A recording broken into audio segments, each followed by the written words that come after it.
Test, test. Well, there we are. Welcome back. It's been a while.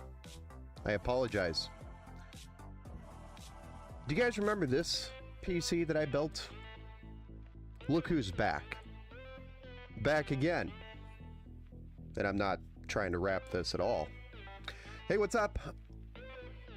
Welcome back to the Build Show. Gaming with Ant-Man first in chat. Nice.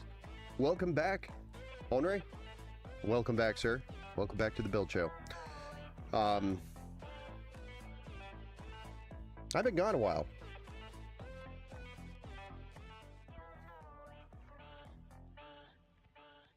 I've been busy.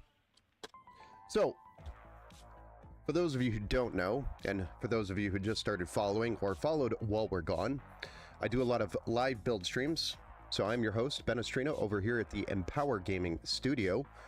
And we are going to be building a PC tonight, but I am going to try to tackle this problem, or I wanted to talk about this problem that I'm having with this PC with a customer. So this PC we built, I think, 3 or 4 build streams ago. I didn't see that build. I guess I wasn't a viewer in that moment. I think you were. Or you may have just missed the build stream. I'm not sure. It was like 3 or 4 build streams ago. So this build specifically was built to play Fortnite competitively. So really all it has to do is play Fortnite very smoothly in, 1440p at like 240 hertz, which it's fully capable of doing since it's a Ryzen 9 7950X 3D with an RTX 4080 Super. There's literally the only thing better we could have gone is an Epic CPU, which is completely overkill and not needed, or we could have gone with an RTX 4090, which again, overkill, not needed for Fortnite. So this PC is just blue screening in the middle of Fortnite, and I have not been able to figure out why. I've replaced the RAM. I've replaced the graphics card, actually, because some of the blue screens indicated NVIDIA, the driver, was the problem. I've reinstalled Windows, and I have it here physically, and I've not been able to reproduce the issue. So it's something that the owner is doing, or something the owner has plugged into the PC, I think, is causing the problem. So, I hate issues I absolutely hate issues like this. Yes, it's a challenge and I enjoy challenges, but this isn't even a challenge at this point. This is more of just, hey, let's see if we could drive Ben absolutely insane while he tries to fix something. Oh, by the way, with the RAM, the graphics card that I replaced, I now have an additional $1,200 tied up into this. It's like, who cares about money anyway? But the point is, I think it's got something to either do with the AMD 7000 series X670 platform DDR5 issue, or it's got something to do with whatever the owner is doing, and I don't know what it is. I do have another CPU here that I was going to drop in here, but I can't reproduce the issue. I'm lost. Any ideas? Does anybody have an AMD platform that's on the 7000 series with DDR5 RAM and NVIDIA GPU? And do they get blue screens with Fortnite? Does anybody have any experience with this? Because I'm lost here. Or stuck. Not really stuck, not really lost, but I could keep pouring more money into this and we could eventually figure it out. I'm tired of dealing with this issue. This is very similar to an issue that I had with another higher end build, which was actually a 4090 7950X 3D build. And it seems like anytime I'm working with the 7950X 3D, we have weird issues. So I'm just going to stop building with that CPU, number one, because it happens almost every time. You haven't played Fortnite? Yeah, I don't really play Fortnite either. It's never been a game that's called out to me and said, play me, Ben, play me. So it's more of, you know, I've played it a couple times and it's just not my style. It's for kids. I'm too old. Exactly. I'm more of a PUBG guy. I like playing PUBG. It's slow, it feels sophisticated, and it just satisfies the thirst when you want to just, you know, yeah, CS2, Apex. CS2 is probably like the highest speed game. Apex as well is probably the higher speed game tempo wise that I'll play. Call of Duty as well, but I can't stand the Call of Duty platform right now. It is just sucked so bad. I bought Black Ops 6 and I have no idea why I did that, and I've never launched it. I'll play it. Somebody has to talk me into playing it. Street Fighter, Capcom versus Marvel. Yeah, those are all good ones too.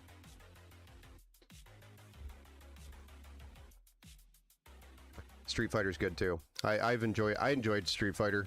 Actually, the OG Street Fighters back on, I think it was the PlayStation. Those were the good old days. Actually thought about putting together like a pie box, and kind of building my own arcade. Street Fighter would have been in there for sure. It would have been a multi-game kind of setup in a box. Just haven't ever had the space or the time to do that here. Maybe it's a motherboard. What about changing it out to Gigabyte? Yeah, it is on a MSI X570 motherboard. So I'll take this glass off. I know you guys are getting a glare.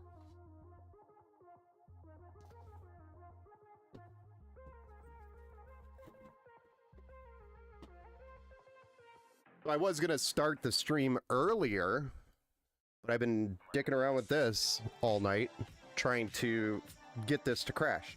Right now, Fortnite is running, and the airflow is so good in this case that Fortnite is running, and this graphics card fans aren't even spinning yet, and it's because of the airflow. We have 3 intake fans here, 2 on the side, and then we've got this massive cooler pushing the heat right out of here.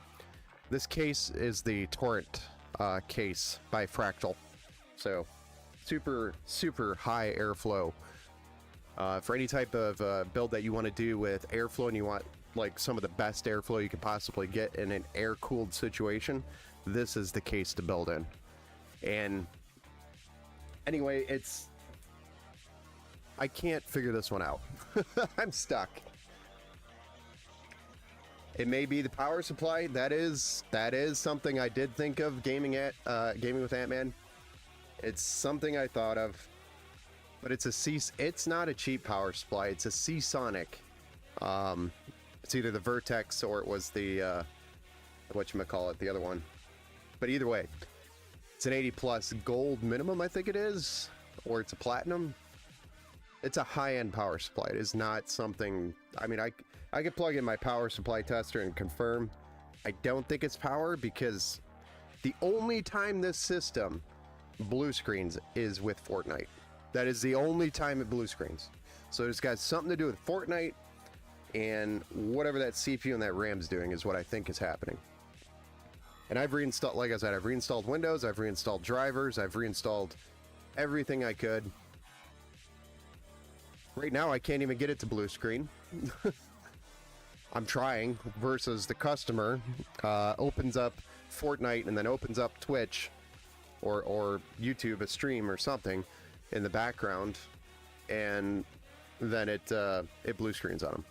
And this system's more than capable of running a YouTube video or something in the background while gaming on Fortnite. It's more than enough power. He wanted to play competitively and needed it to be able to stream while he's gaming, and he can't even get it to game while he's watching a stream. So that's where we're at right now with this thing.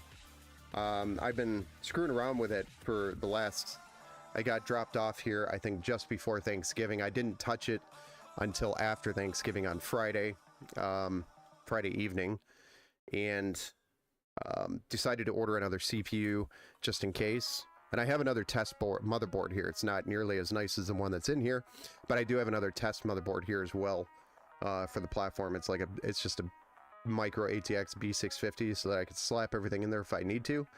And I've actually got two CPUs sitting here right now because I have another build that I'm working on. That case is beautiful, especially the mini version. Yes, it is. It is one of the nicest or best air-cooled cases you can get on the market. I'd say this is the best of the best when it comes to air-cooled.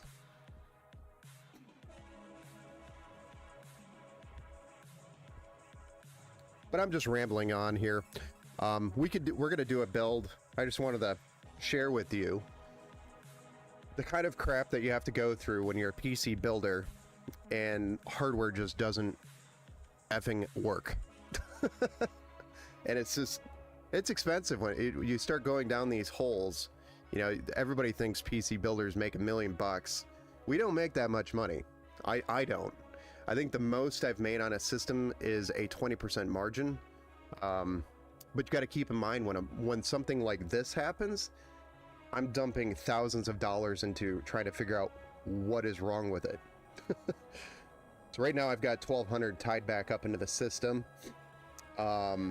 And I've also purchased now a new CPU, so that's actually $1,600 because I bought a 7800X3D because I needed an X3D processor because I don't know if it's an X3D thing that's happening or if it's a motherboard issue. I don't know. So I have two different scenarios. I bought an X3D CPU and then I bought a regular 7600X to drop in there to test. So both of those I have X3D and non-X3D processors to drop in here and test with. I know the BIOS is updated because I did it myself and I actually redid it just to be sure. The RAM, I've tried two different types of G.Skill kits, confirming that they're both on the QVL list as well. So it's not going well with this build.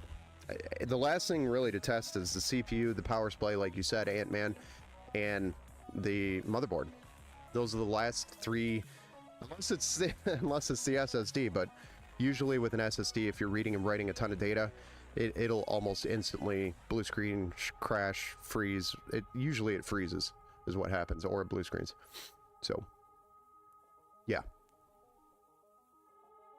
I would say to the owner, just stop playing Fortnite. Well, it's not acceptable because they paid me to produce this product as a service.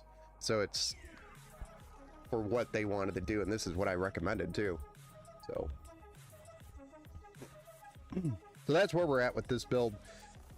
Just wanted to show you guys kind of the stupid stuff that PC builders have to go through. It sucks. I hate it when a PC has to come back like this because, you know, it takes time away from them, the customer, takes time away from me. It all around just comes down to it sucks. So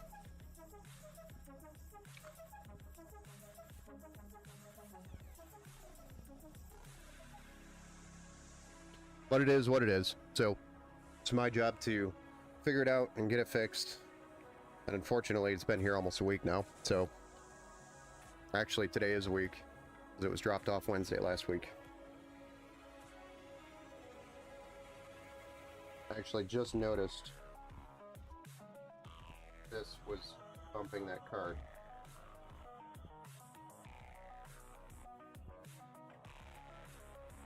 Hope that wasn't the issue, just the card overheating there.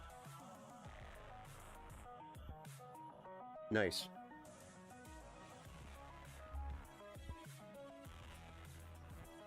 I didn't think I was a fan of that when I built in this case. Alright, let's go ahead and switch gears and we'll go to a build. We'll do a build.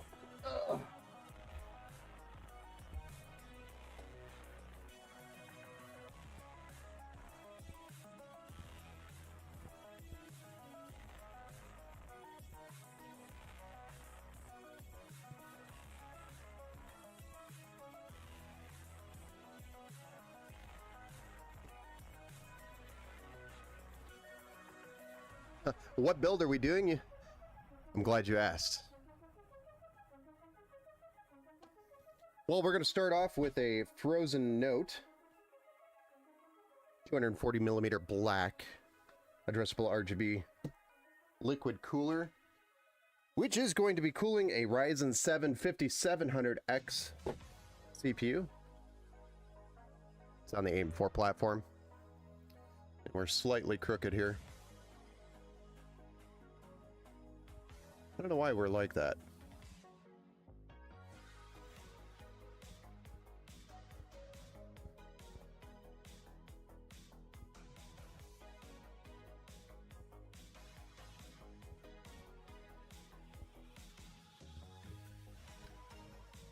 Did you enable XMP profile? Yes, I tested it with an XMP enabled, disabled, and I manually set up the RAM. So I've tried all three different methods and could not get the damn thing to work. So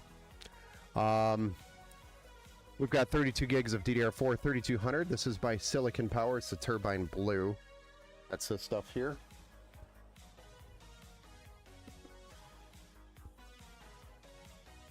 All of that is going to be on a B550M VC Wi-Fi motherboard.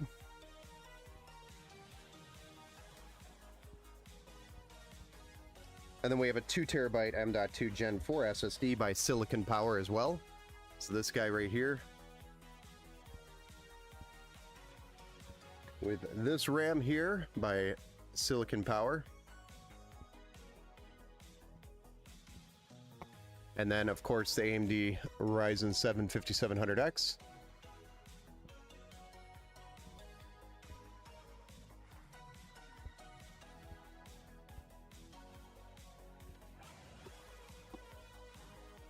Can Intel XMP RAM work with AM4? Yes.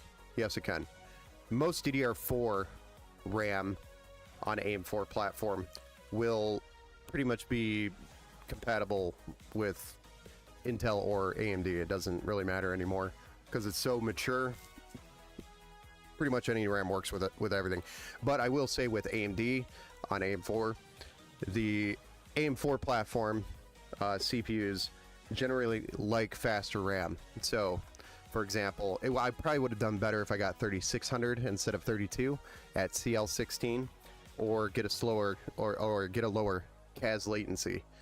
So those would have been probably better options, but with the budget, we wanted to get 32 gigs for this build, so we had to trade off a little bit of speed for more RAM with the budget, because I'm working with a budget. If it was my own personal build, I probably would have spent a little bit more money on it, but for them, they'll probably never notice the difference. If you want that 0.01 extra percent, that's where it makes a difference. Alright, so next up is the graphics card that we're going to be using for the system is an RTX 3060. These are all actually deals that we got on Black Friday, so we got this build for a really good price. And they were looking for a blue and black kind of color scheme, so that's why the RAM is a solid blue. And we also, of course, got the blue cables by LinkUp to add to the flavor. Some flavor to the build. And then our standard 650 watt 80 plus gold power supply to go with the build to power it. And that's going to be built into the 7 Hero case that you've seen me build in before. So that is our power supply. So that's our build really today. I'm sorry, we went 750? Huh. Looks like I bought a 750 watt power supply instead of 650, and it was probably because the 650 was out of stock, or there was a good enough Black Friday deal where I got this for the same price. So, extra 100 watts on the build. Because I sold them a 650, and we got them a 750. Hey! You know, we do things like that around here, right? Every now and then. So Ryzen 7 on a B550 with 32 gigs of RAM, 2 terabyte Gen 4 SSD, and RTX 3060 with a 240 millimeter AIO liquid cooler that's going to be mounted at the top, and a modern design tempered glass front side panel side air intake build. It's going to look pretty badass when it's done, and it's going to have enough horsepower to pretty much play any game you want, and there's enough storage here. The RAM's great. I mean, this is a solid build for the price. We got this all at with the build fee. We were at $1,056, and then shipping after that was $89 for us to ship it out to them because they're out of state, and they actually used they got 5% off on the build as well, so they saved $52 on the build.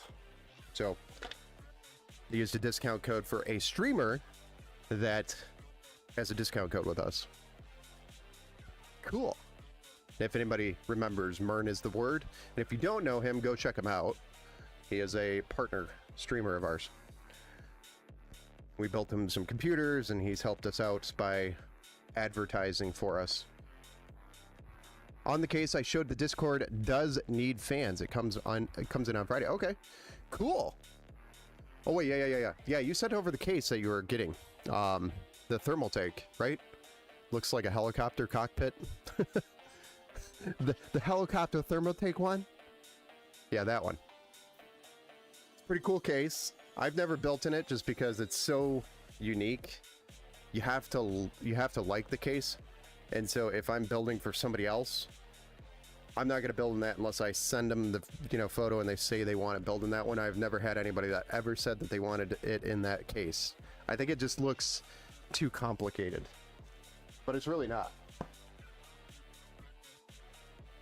Kind of scares people away. Drop the name of that in the chat because I can't remember the name of that case.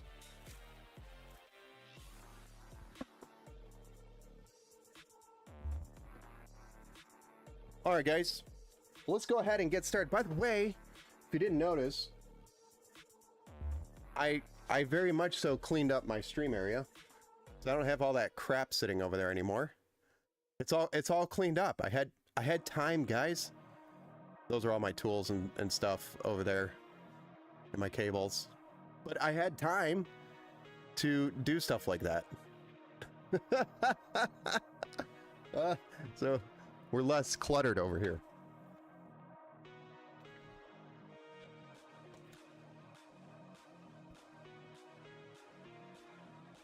The AH200 by Thermaltake. Yeah, that's a very unique case. So it's hard to find somebody that wants to build in it. Because generally I'm building for people, not myself. And when I'm building for myself, I don't like dumping time into cases like that because they're just. If I was a single guy, bachelor, not married, and I had way more time on my hands, I would totally do something like that. But I'm not. I need something practical that I can, screw around with and have it figured out in 5 minutes or less.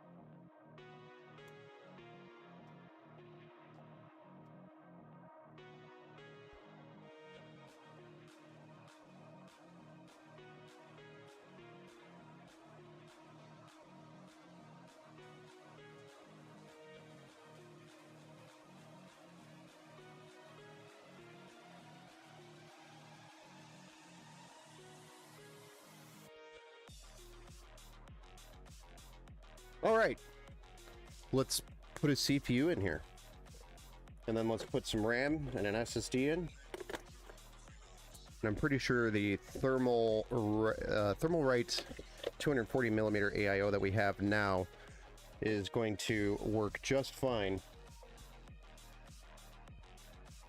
with our whatchamacallit.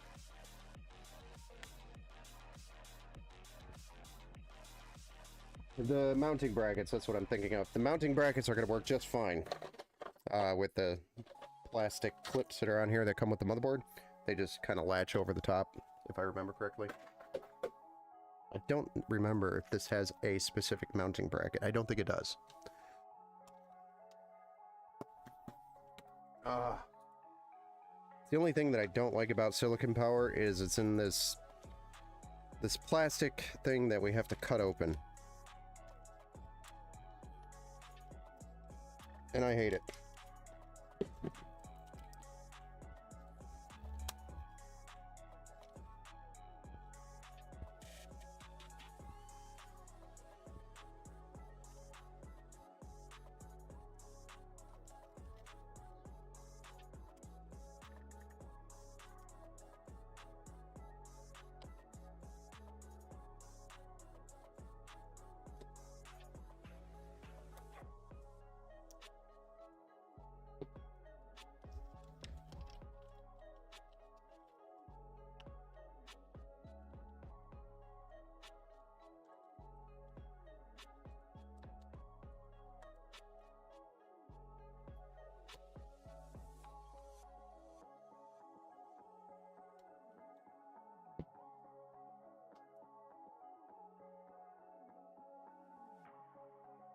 And just like any other DDR4 system, we're going to be putting the 2 sticks in A4 or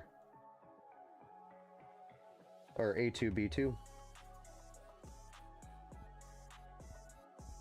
Slots A2 and B2.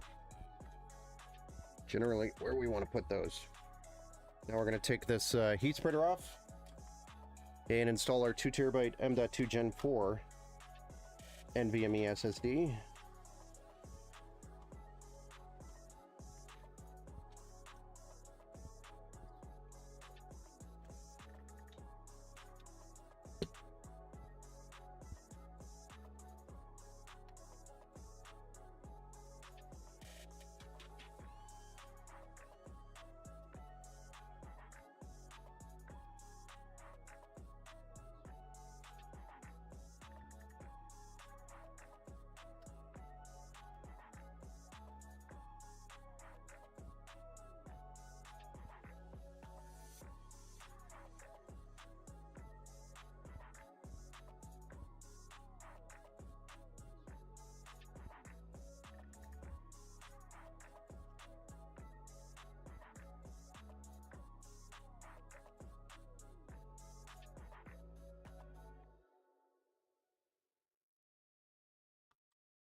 Chat disconnected while you were trying to reconnect you. Successfully connected. What's up? Gaming with Amina over here. It's 5:12 a.m. Well, good morning over there. You're in Greece, right? Yes, Greece. Welcome back to the build show, sir. Just noticed that the build is AM4. It is. It is 100% AM4. It's a 5700X. So we are building with AM4.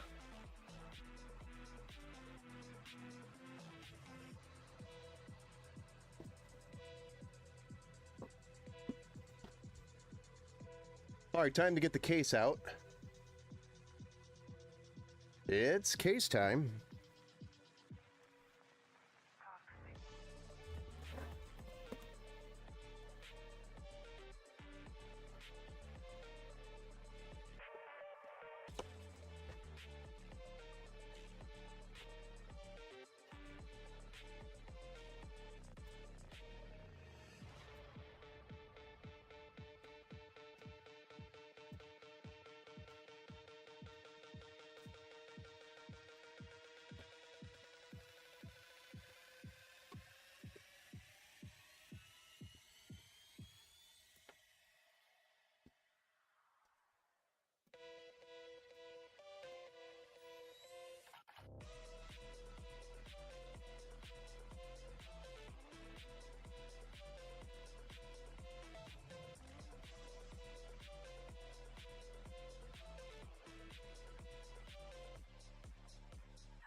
Hey, what's up, Robert Fixit?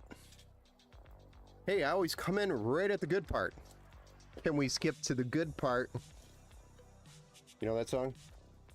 I think that's 21 Pilots, if I'm not mistaken.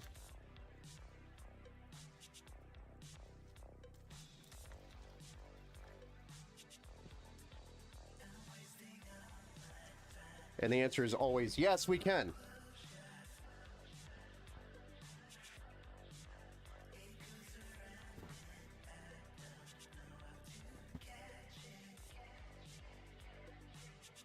Tell me something, my friend. Is it a good combo? Ryzen 9 7900X MSI X670E Gaming Plus Wi-Fi motherboard with a deep cool AK620, by the way. You're lucky you could get deep cool. We can't. AK620, the AK620 is actually a really good cooler. And a G-Skill Trident Z5 Neo RGB 32 gigs DDR. So the only thing I would say is double check that the RAM is on the QVL list for the motherboard. So go to the MSI website, go to the MSI X670E Gaming Plus Wi-Fi support page, go to the QVL list for the memory, and verify that the kit that you have in your cart is the kit that is on that QVL list. What's up, Robert? I seen you on Nerd on a Budget stream. Oh. I was actually on there as well, watching in the background. Nerd on the Budget.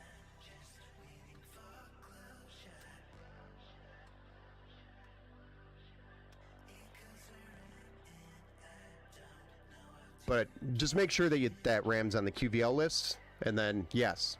Other than that, that is a beautiful combination. I need a break from getting flamed on my channel. Some good ASMR was... what's going on over there? What are you getting flamed on? Hopefully nothing too bad, right?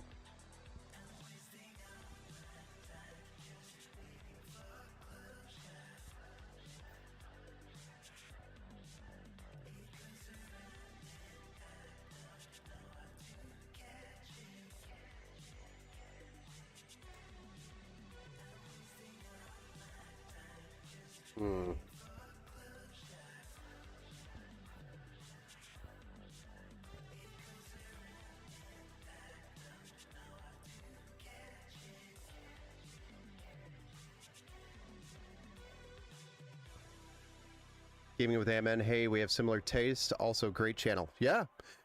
You know, Nerd on a Budget's a pretty cool dude.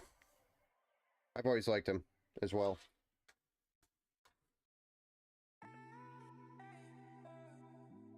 He's the kind of guy that talks to, like, literally everybody in the channel. Doesn't matter. He doesn't care who you are. Kind of guy. He takes the time to do it, and I like that about people.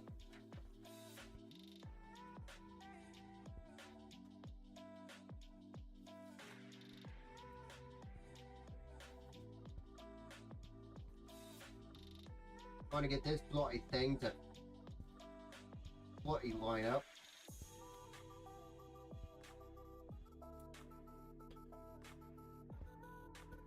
What do you think of the whole thing about the NZXT? So I actually posted on my Facebook channel and the X channel for Empower Gaming Computers, completely making fun of NZXT because, well, there is a reason why I don't build with NZXT here. You don't see a lot of NZXT components come through here, and there's a reason for that. And it's because, and I've actually had opportunities to work with NZXT, but they're a direct competitor, technically, because I'm a PC builder as well. But it's just, I've never liked their pricing on what they offer, number one. And then when they started doing even more shadier crap, like, hey, here's a $250 a month PC that you can rent. And by the way, you'll never own it. And by the way, they've always done shady stuff like the hardware swap or the bait and switch stuff. They've always done that, so that's nothing new. This is not going to work the way I thought I could make it work there. So, it's just too thick. We're going to have to figure out that a different way.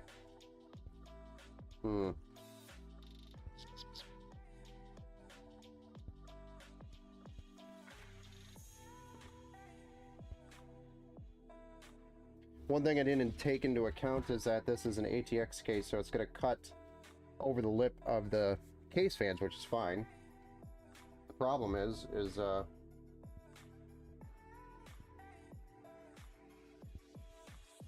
can't get my 24 pin in there very easily.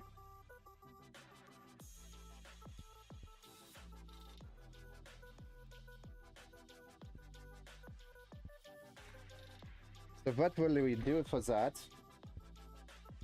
Can it come up from the bottom and skip to the good part? No? Not gonna work. Crap. We need a bigger case. I didn't think about this. Usually you want to stick with a micro ATX board, and that's what this is. But the boards that I've always built in with this case was the DS3H Wi-Fi by Gigabyte, a B450. And those are actually slightly shorter than a standard micro ATX board. So they're not the full micro ATX board size. Bigger than ITX, but smaller than a standard micro ATX. So now it's covering up the holes where these cables come up. Now I don't like how I'm going to have to run this 24 pin from the top down while also having a 240 millimeter AIO up there. It's going to be pretty packed in here. I might have to switch this out for a different case. What do you guys think? It's going to look weird for me. Maybe it's going to look cool. Are streamer cables a one-size-fit-all? Yes. Except for the GPU cables. So the GPU cables, you have different sizes for different graphics cards. You have the 16 pin, you have the 2x8 pin, the 3x8 pin. And then you have two different versions. You have V1 and V2 of the streamers. So just keep that in mind. If you're going to buy a version 2 streamer for your 24 pin, make sure you buy the version 2 streamer for your GPU if you're buying both and separately. I seen that video in Greek channel on YouTube about this awful stupid situation, who NZXT doing the PCs, who not selling because NZXT having a high price in pre-built systems. Yes, yeah, they're just getting greedy. You can't really do much with a greedy company like that.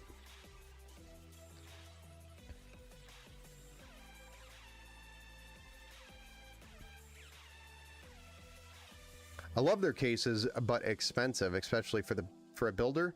It really eats into the profit. Yes, it does. I have two. So when the H9 Flow came out, it was a huge deal, and they were dropping them like they were Nike shoes, basically, which was funny to me. So I landed 10 H9 Flow whites, and I landed 10 H9 Flow blacks cases, and I had them all shipped here, and I had them here, and I've been stuck with two last H9 Flow whites for almost a year since they came out. There's two left, and I'm about ready just to give them away on the channel, because Puck Gamers Nexus. You know, like a hockey puck. What's the difference between the motherboard and the and B550 Pro VDH Wi-Fi? That motherboard, the B450. Let me see if I have one here. Hold on.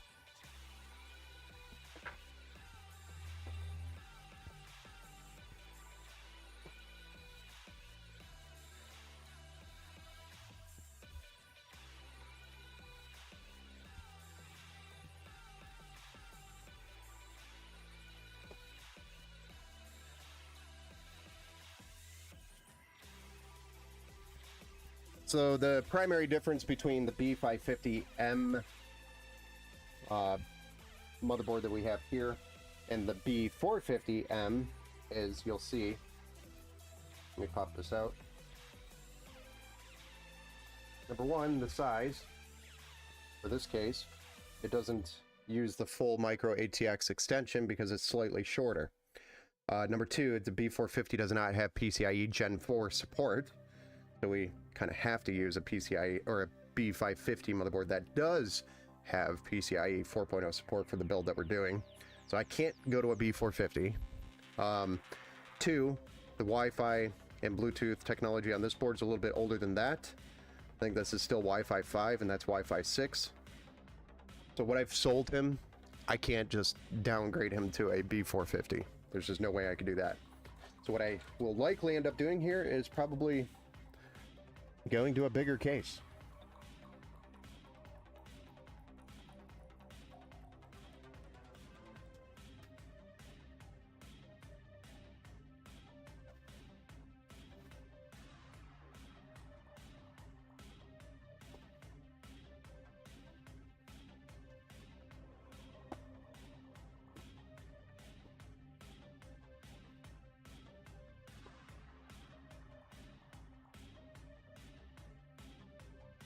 I do have a Thermaltake View 170 here.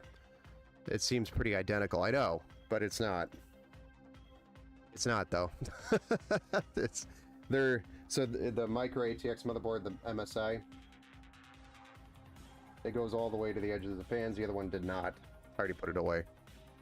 Put it back in its box.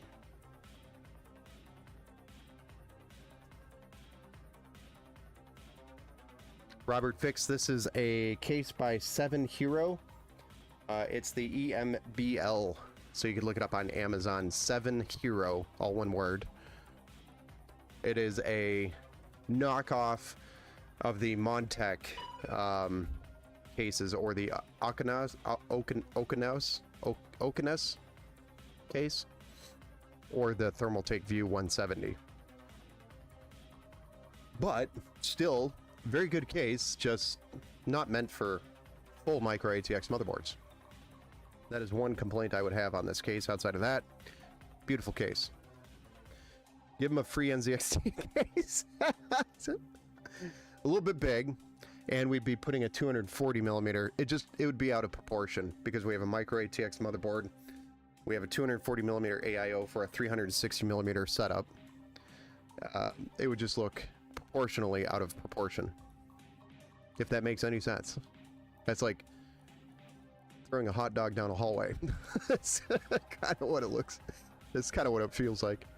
Is that one with the bar across the front? No, this one I don't think has the bar across the front. I do have a 170 here. I just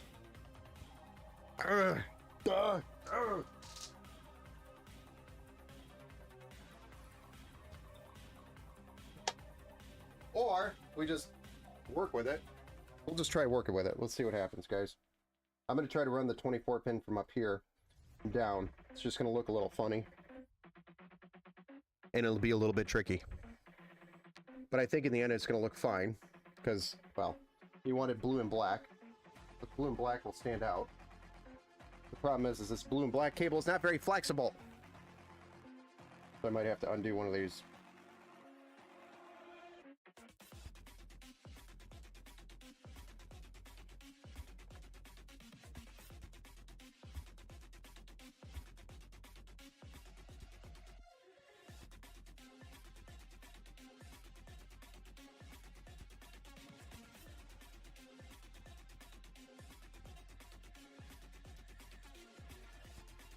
I mean, it would look something like this. Guess it won't look terrible. We'll try. We'll play around with it. Let's see what happens. Fuck it.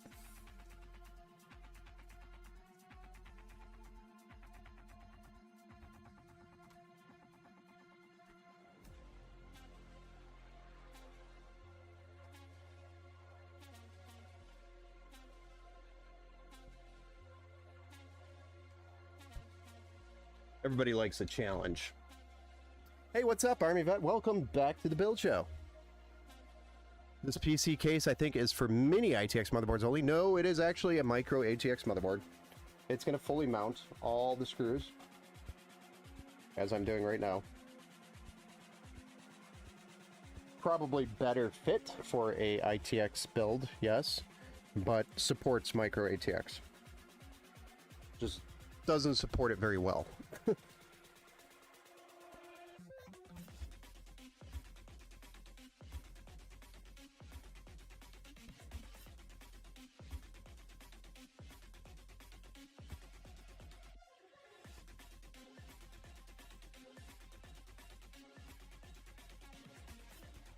So Robert, what's going on over at your channel?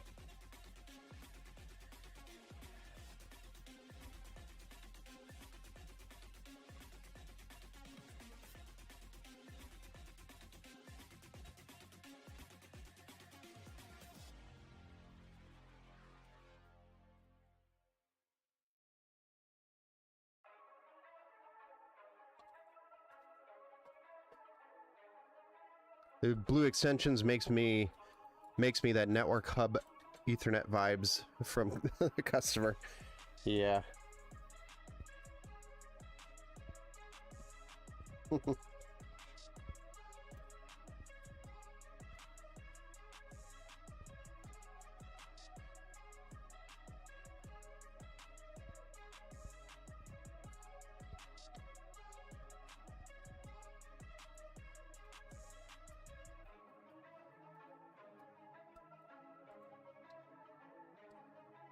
So there's your problem. There's no way to get a 24-pin cable through there. That's the big problem.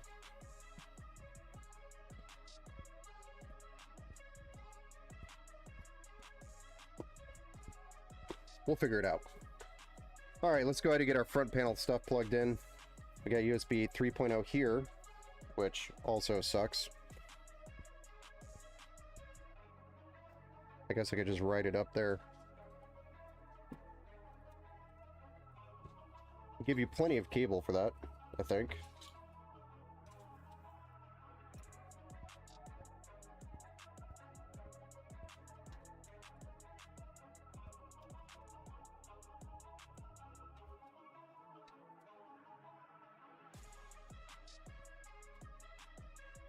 This case doesn't even have USB 3.0 or USB-C.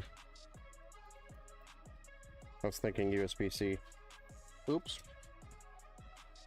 Doesn't even have it. So not a big deal.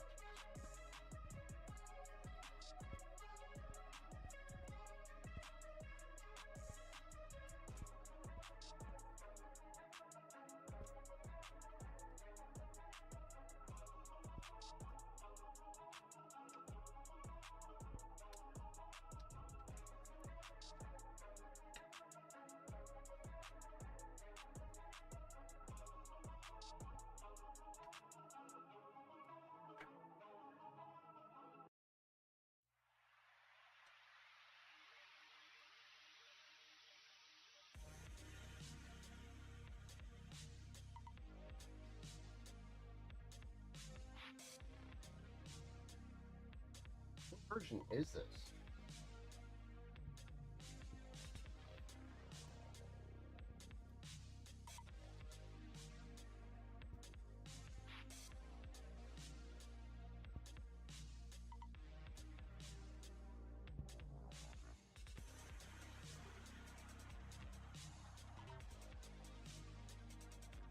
Rainbow 1.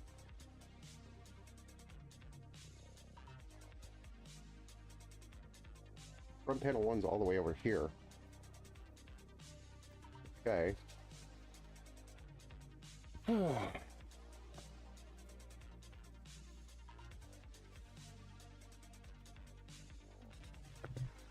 What version of the board is this?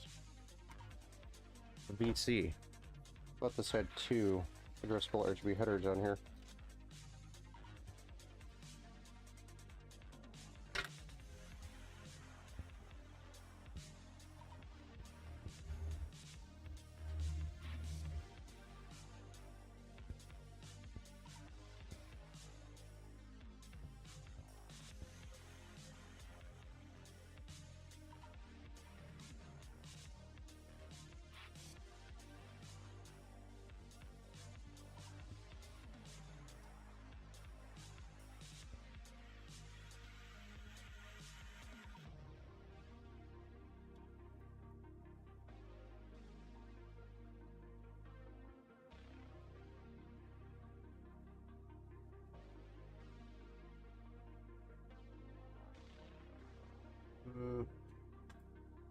System pin 3,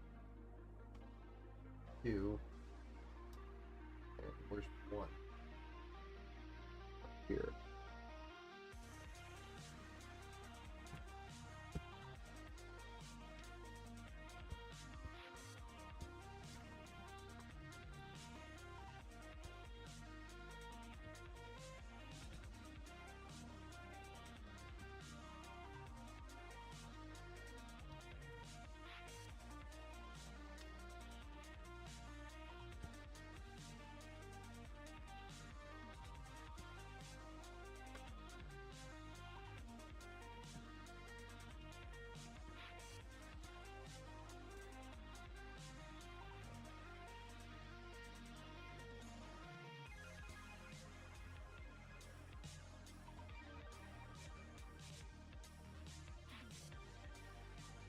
All the cool kids are late. I know. Hey, what's up, Tat? Welcome to the build show, sir. I made it, but yeah, it's fine. Don't worry about it. I'm late anyway. You just got flamed for reviewing the NZXT thing. I've never received so many negative comments. Oh, what are they flaming you for? Like using it as clickbait or something? The only thing I could think of that they would flame you for it.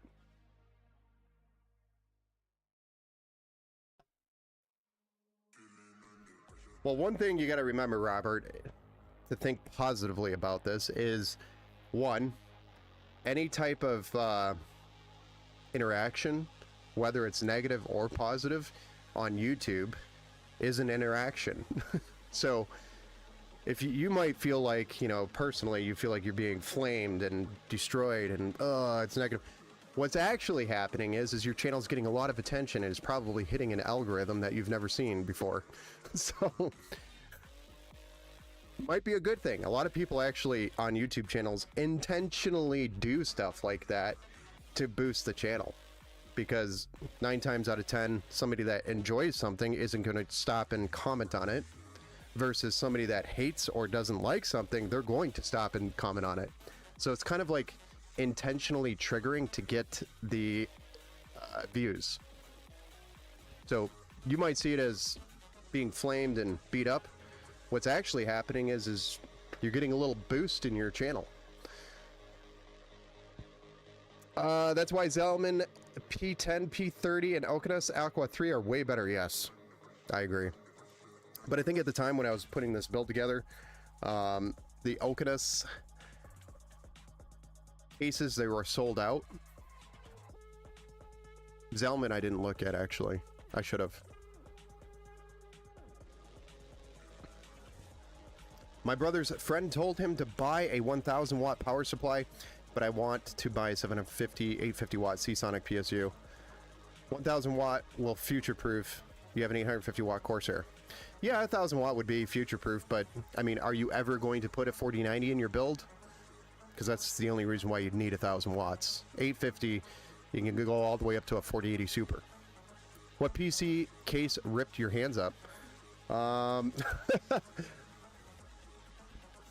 It wasn't a PC case. It's actually a mouse. So it got cold over here in Michigan, and the mice from the outside world have now found a way into our house. And it's a funny story, but I'm sitting here editing videos and other things that I'm working on, and in the middle of the night, and I didn't have my headset on, and I heard a noise, and it was a mouse chewing on something in the wall. And I'm like, damn it. It was the first time I've heard the mouse situation, you know, being in our house. So that's how I discovered there was a mouse. Anyway, this went on for like an hour and a half where the chewing just wouldn't stop. So I have no idea what the hell he's chewing. Number one, he's probably chewing my electric in my wall for all I know. And so I finally just punched the wall to get him to stop.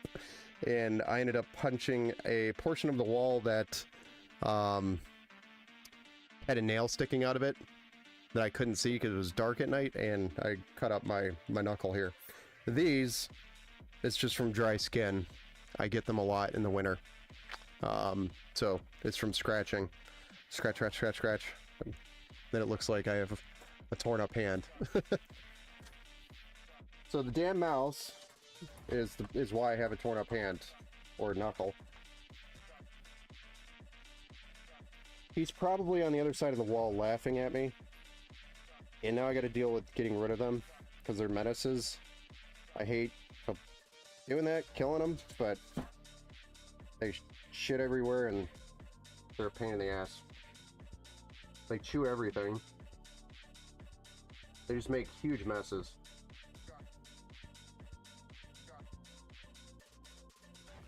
So the same thing happened in the summer where we had mice come in. And I actually live trapped them. I have pictures of it. And I took them down the street a few miles and dumped them off on a farm. I don't have the heart to kill.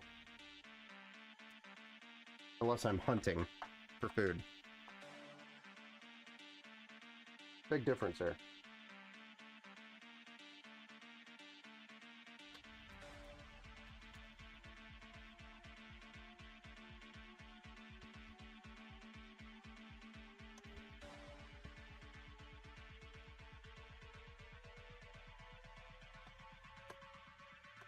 So I hate, you know, live trapping them and killing them.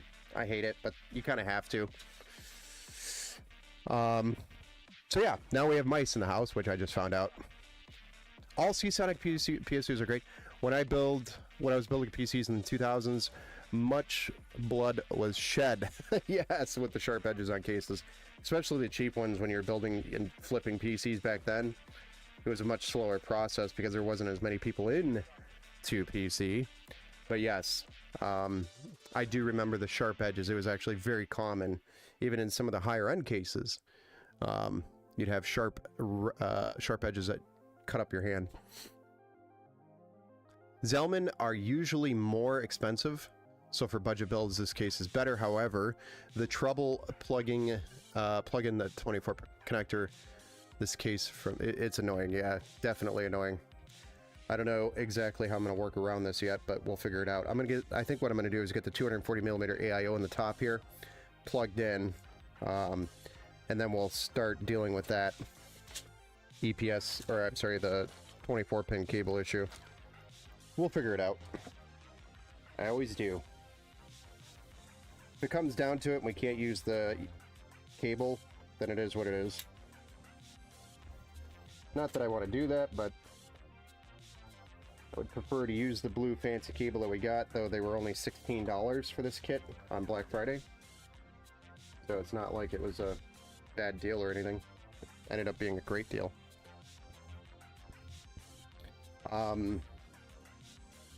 Yeah, let's get the cooler out.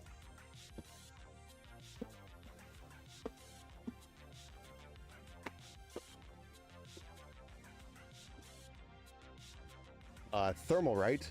Frozen Note 240 in black.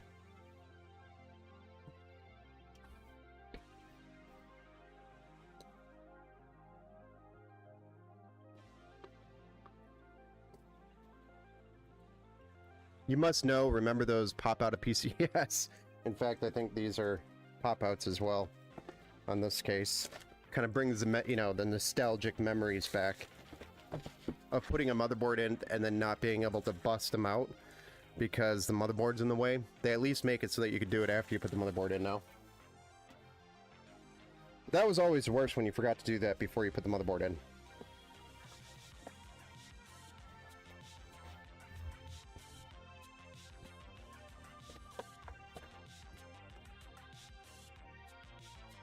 These coolers are absolutely fantastic.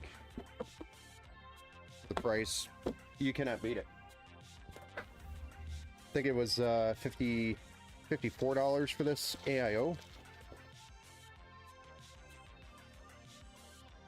It's an unbeatable price.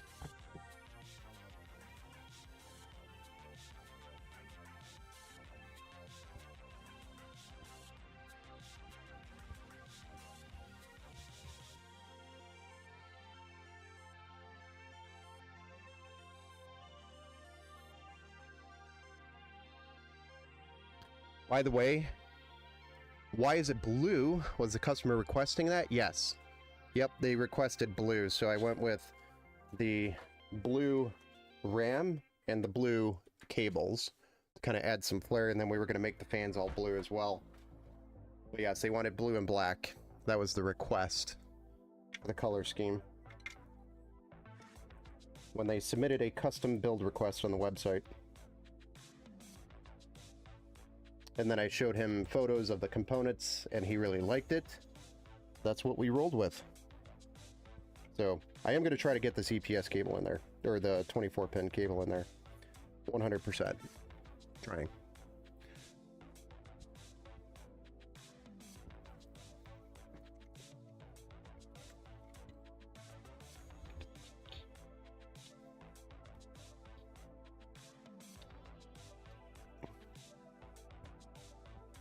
Sponsored by Thermaltake.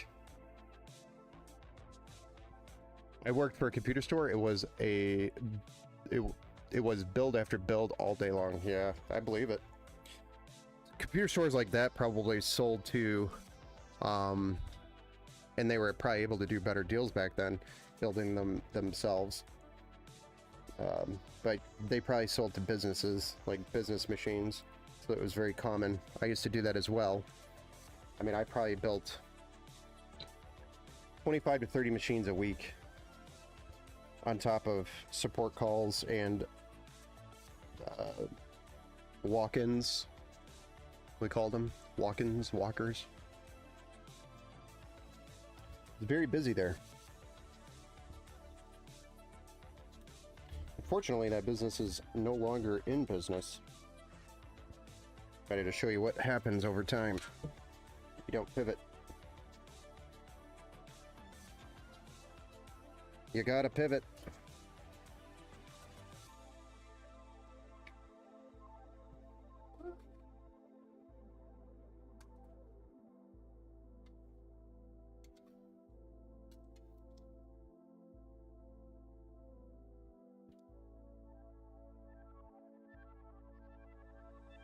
Yeah.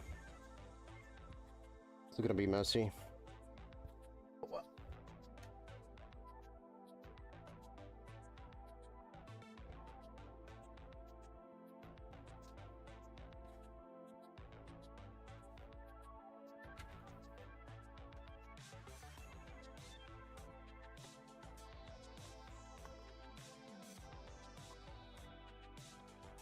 How's the baby doing?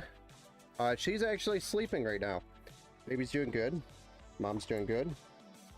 Everybody's doing good. Thank you for asking.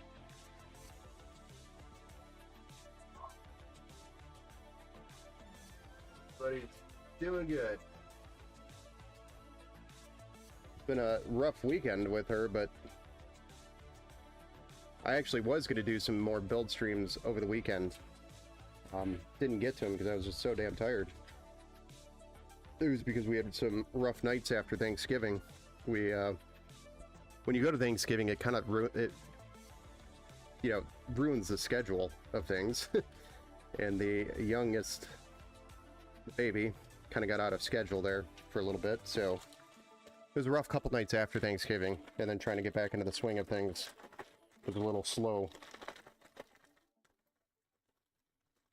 Because of all the stimulation they get from the party, it keeps them awake, and then they don't sleep their normal schedule, and they get extra crabby. Very common.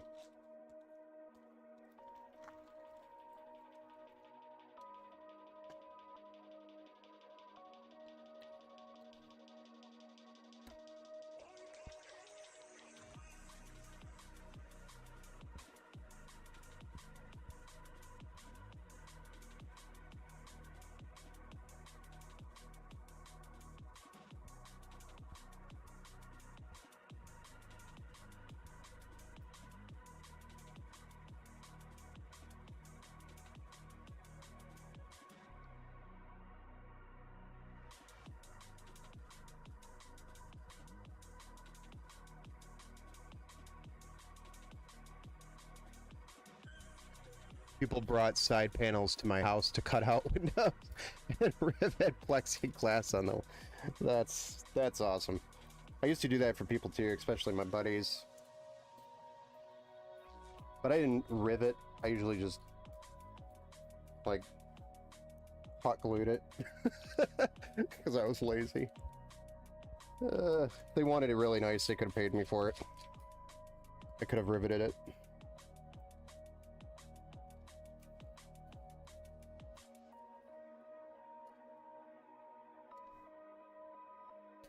Can't remember if I used hot glue or Gorilla Glue or something.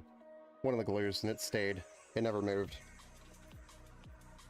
I actually still have a case to this day with one of my mods on it sitting around in the garage somewhere. It's floating around here somewhere.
All right.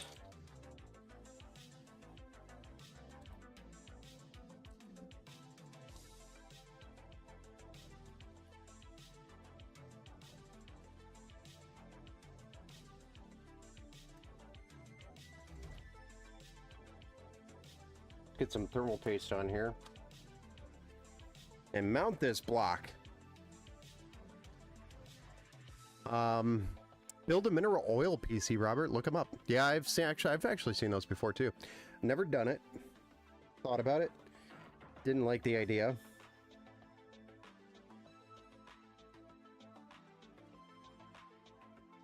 At least back then I didn't like it.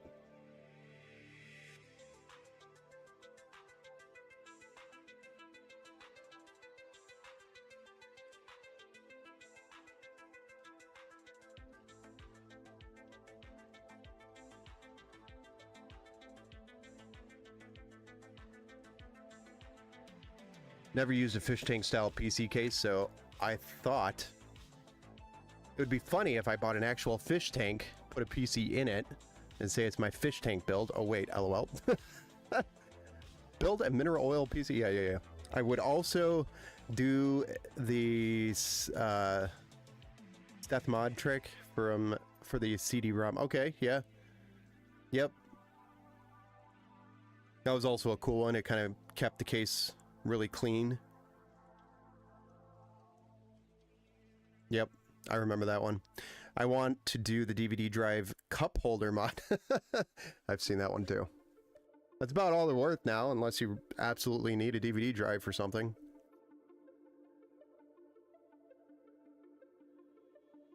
I haven't had to use a DVD in, gosh, years now.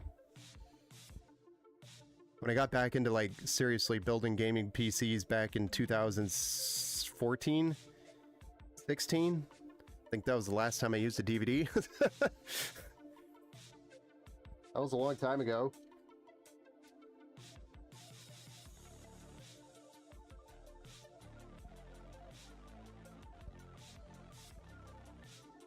Then I realized how stupid that was when we have USB drives that are so cheap back then. And also how easy it was to make a bootable USB drive. But I used to have all sorts of cool DVDs, like Hirons on a DVD, Linux, pretty much every Windows operating system there was, all on DVDs.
Alright, that looks pretty cool. Now we're just missing the blue 24 pin.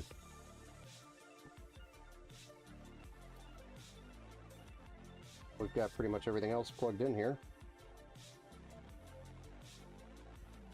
We just got to figure out how to get this 24 pin in there without impeding the airflow of the RAM, because that uses quite a bit there. I don't know.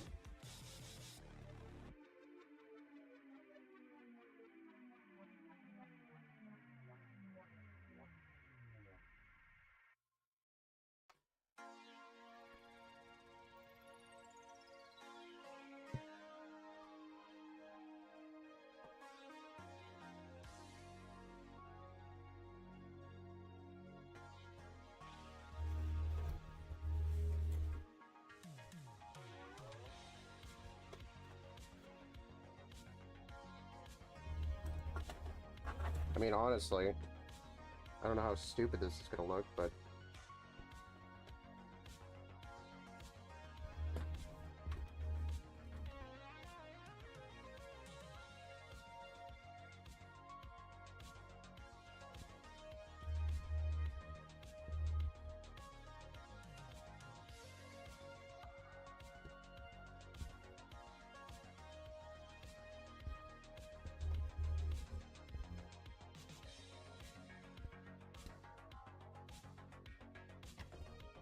put our GPU in and see how dumb it looks.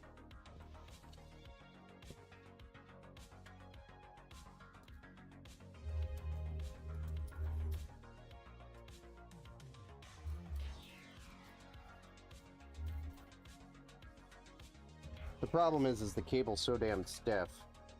I can't really get it up through the top, which is where I kind of envisioned it before. Might be better off just going with a black cable so it doesn't stand out as much. That I can route. And hide it, tuck it away nice and neat.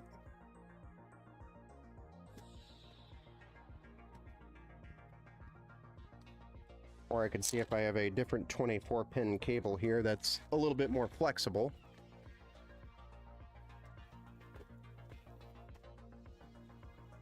Updates on my personal build.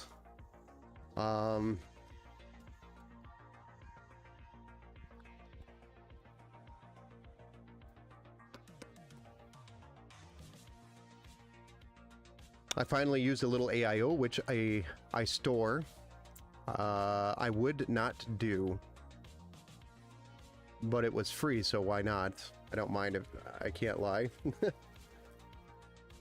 Finally used a little AIO. Oh, a 120 millimeter is what you're talking about? 120 millimeter AIO. Imagine trying to clean it off afterwards if something went wrong. Mineral oil. Oh my gosh, no. You may as well just buy like 20 gallons of alcohol and just dump your parts in there and let them soak for 5 days. 120, it's so cute. Yeah. Yeah, the problem with 120s is the liquid, there's so little liquid inside there.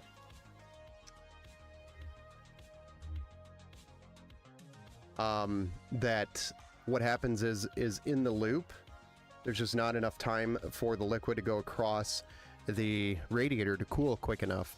So if you pair it with a larger CPU, like one of the Ryzen CPUs right now, it's just not enough time across a radiator to cool the liquid. So eventually it just keeps getting hotter and hotter and hotter. So that's the problem with 120s. They're just too small, especially with bigger CPUs. It's fine with like a Ryzen 5 or a more efficient like Intel i5 processor, but not ideal for something that's bigger. Because if you run it hard enough, long enough, it will eventually overheat on the 120. But they're, you know, perfectly fine, like I said, with an i5 or something like that.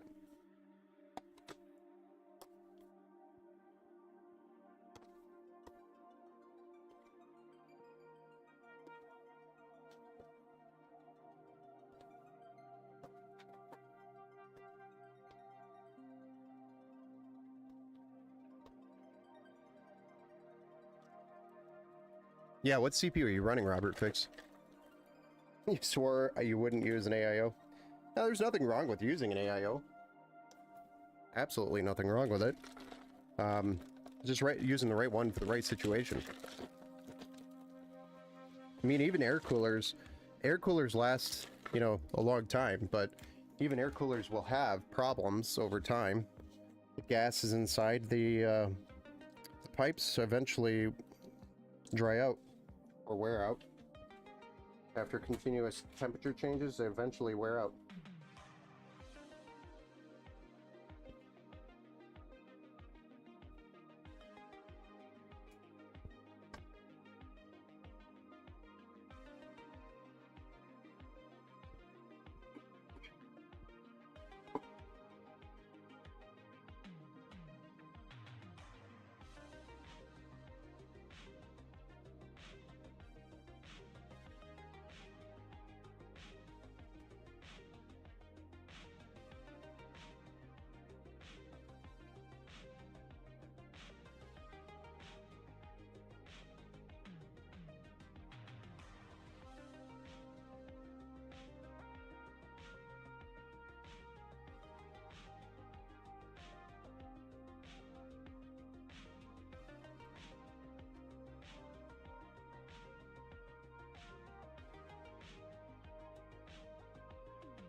I gotta get a 27-inch 1440p 240 IPS panel by HP Omen now. I gotta upgrade my 3080 to hit those numbers. Because that 1440p low, I'm only reaching 170.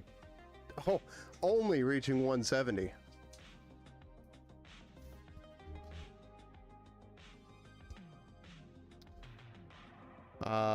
Finally used, oh yeah, I bought a USB stick for my old PC 2 months ago, and it came with a CD for drivers. Like, what are you supposed to do with that? Stick it in the, I don't know, stick it in the vent down here at the bottom. hope it picks it up. Come on, read it. I wanted to be an air guy. I know. So do I. I have a 240 millimeter in mine right now too, so all good. I know how it is.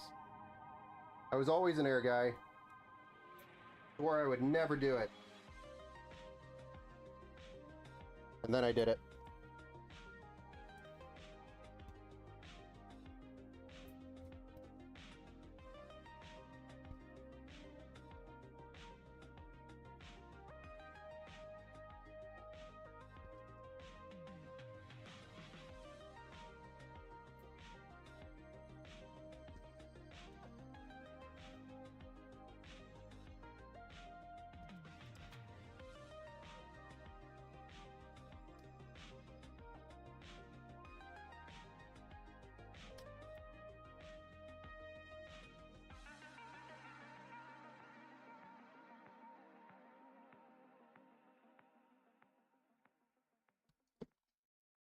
I mean, that doesn't look too bad, does it? It's not as conventional as I'd like it. I would love to do the same direction but towards the top, but it's so packed up there. I don't think that would work.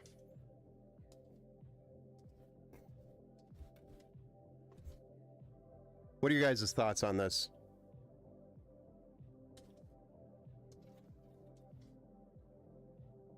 I mean, it doesn't look bad. This is not what you would typically see, right?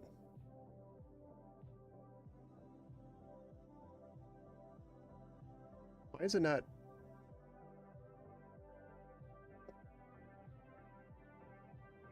Looks better that you put zip ties. Yeah, it adds to the flavor a little bit. Kind of makes it look like it belongs there with the zip ties. Like I routed a cable, you know, kind of like the blue Ethernet cables in a network rack. It's kind of what it reminds me of.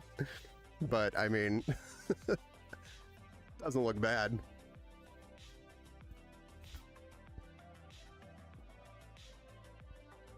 Is the pump in the lines? Yes, this is the pump right here. It is a inline pump. Yep. Robert, I'm on a i7 4820K. I only use old hardware. I'm a legacy builder. No worries, man. I think the 408020 is still a great CPU if all you're doing is, you know, using it for PC stuff, and you can actually play most games today still on that CPU. It still does it. My kids asked me, what's that, Dad? I go, it's the disc people throw at chain baskets. Have fun, so they went outside and they threw it at each other. Oh, nice. Never know. I should actually try that with my daughter. I'd be a horrible dad, but...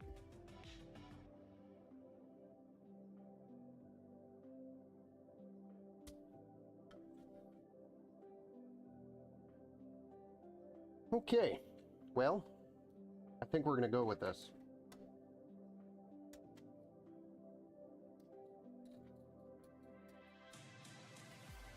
We're gonna roll with this.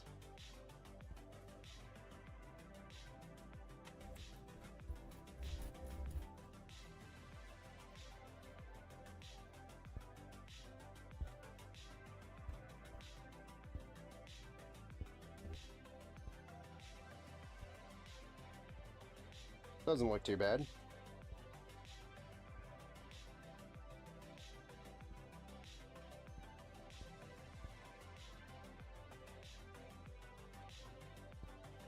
Kind of adds to the flavor, the blue that just pops out. I actually don't mind it too much. I'm okay with it.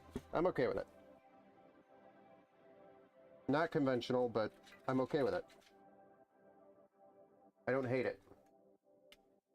It really pops the blue out there, which is kind of what he wanted anyway in the first place, so kind of helped pop some blue.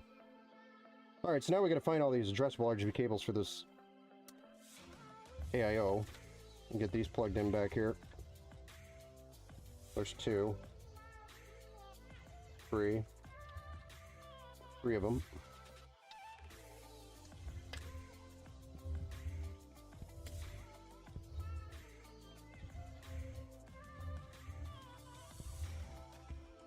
Crap, where to go?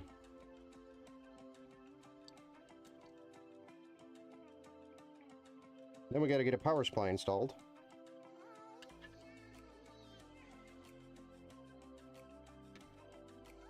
Wow.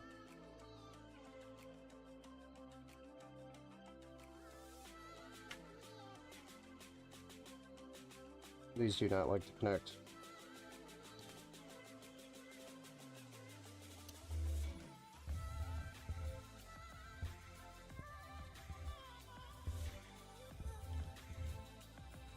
Nice.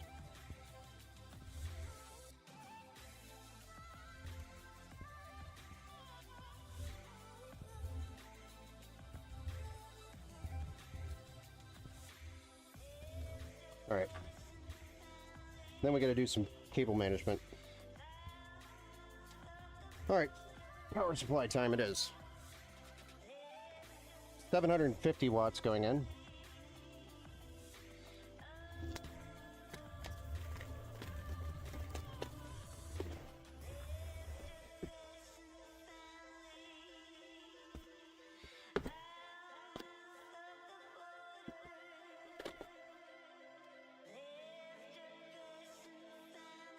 Super clean. I would only make that heatsink on the left blue to match. Yeah.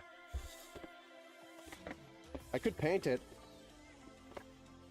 I could paint it, but time. I don't have time.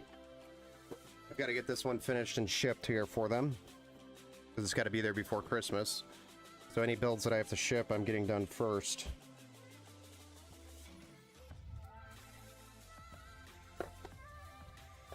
Another cool thing is it's a semi, or a, not a semi, it's a fully modular power supply.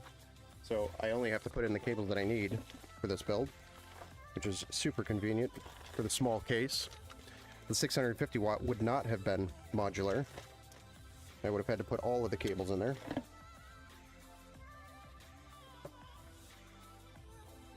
So we need a 24 pin.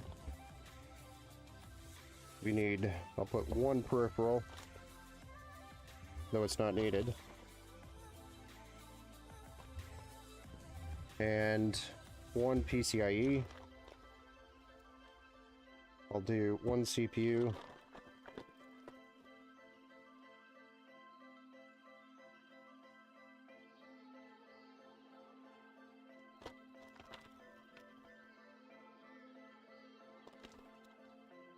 I'll do a second PCIe just to have it on there.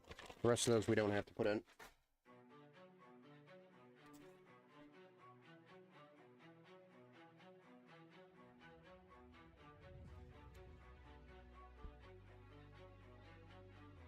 You like how they look? Yeah, I know. Same. Kind of turned out pretty good. This is 28 pin, though it's 24 pin, so interesting.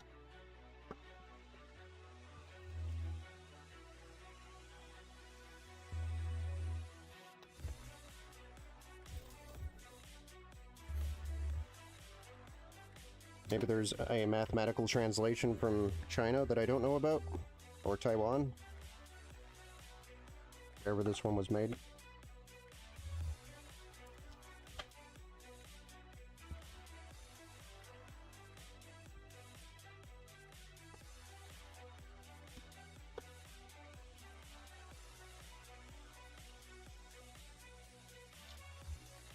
I'm only putting in the second PCIe cable for future usage. Not needed for this build, obviously, because we only have one PCIe on the graphics card. But it's there so it doesn't get lost, and I know for sure they could put in a bigger card if they needed it. It's available. And same thing with the SATA, not needed. But a lot of times people like loose cables, so I like to try to make sure they're in there. Common ones, anyway. And then they don't have to plug those in if they try to add something to the PC later. They'll already be there. You got the same Diamond 750 watt 80 plus with the PCIe 5 for 50 bucks. That was a good deal. Yeah, that is a good deal. Sama. I've actually not used Sama before. The brand. This is Sejotep.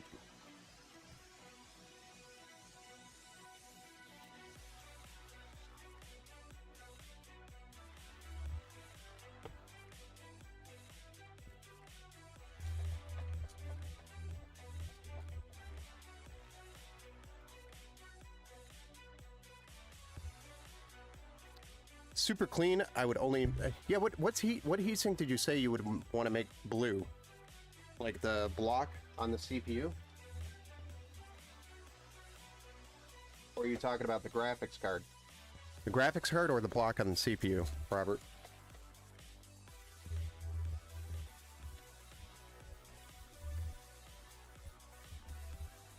Because the block on the CPU is actually going to light up and we're going to make it blue.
Forgot how zoomed in I was, sorry.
You guys think I used enough zip ties there? I say tier B, but that's why I went for it. Nice. Yeah, tier B is not bad, just as long as you're making sure you test it. I don't even know what PUBG is. Oh boy.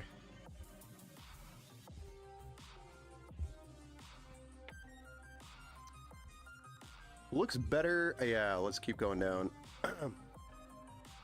Is raising a baby hard? No, it's just very... I mean, it is challenging because you have a constant need there. So it doesn't matter what you're doing, you have to drop everything and meet the baby's needs. So whether you're sleeping, pooping, peeing, showering, or eating, your needs don't count. So that's, I think, the most difficult part about raising a baby is you have no alone time. There's no me time anymore. Not necessary just as far as the picture would go. If that left heatsink was blue, 100% clean. Yeah, I know, it would look super clean with that. I think I know what you're saying there. One of these days, I'd like for you to show me how to play PUBG. I've never played it, Ben. Well, you got to jump into the server. Come on in. When you see me on, jump in, message me. Say, hey, Ben, come on. Let's play. We got to figure it out. I'll show you the ropes. It's not that difficult. It's just a lot slower than Warzone. So if you're used to like Warzone or Call of Duty, it's a lot slower paced. And strategy is huge, especially with End Circle. So it's very important to play as a team. If you're playing in, you know, duos or quads, it is very important to play as a team, and communication is key in PUBG. Unless you're a very good team and you can basically read each other's minds. If you're at that level, then you probably should be playing for money as a competitive team. But, you know, you want to learn about PUBG? PUBG's cool. I did a test stream, because I was going to start doing community days, but I'm thinking I'm going to start a second channel for community gaming days so we don't ruin the algorithm with YouTube for what we've got going here. And I don't really want to mix the content. Maybe if it's bigger, you know, I don't really care when there's just, you know, 10,000 people on the channel. Would care less, but when it's in growth like this, I'm going to try to keep the algorithm in the technical side. And then we could just start another channel if we need to for the community gaming. I just want to play with someone that isn't 10 to show me. Oh yeah, I can show you how to do it. No problem. It's not as crazy as you think it is. I'm actually starting the series where I try popular games for the first time and see my noob reaction. It's pretty hilarious. I'll have to check it out if you want to drop me a link to that series, or if it's on your channel, go find it. I think I followed you over there too. Oh. We have a couple more zip ties here and we're good to go.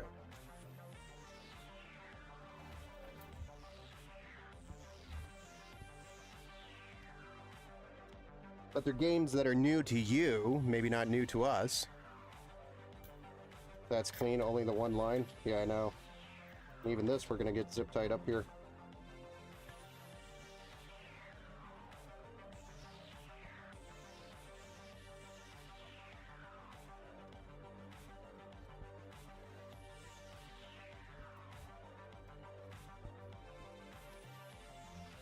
But yeah, if somebody's paying me to do a build for them, we gotta do it clean. As clean as we can do it. Yes. Okay, hold on.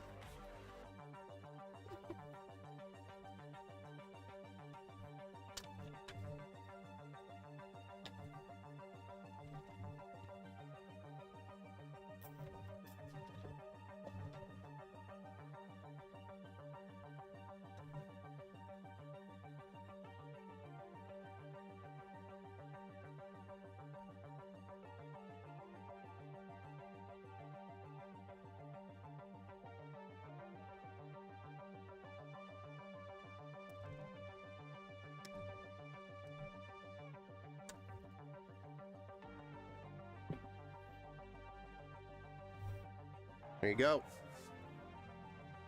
Rat's nest is down here, and it's nice and clean. Just the way it should be.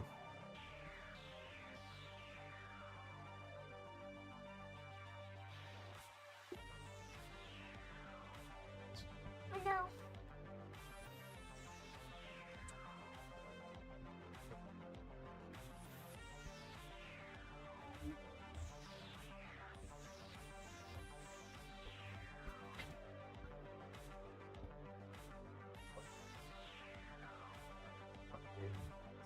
You get all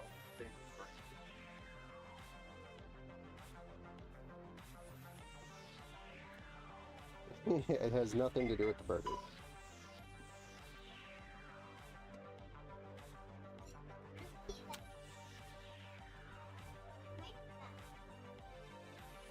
Yep.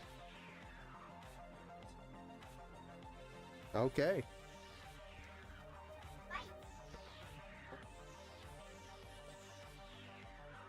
All right.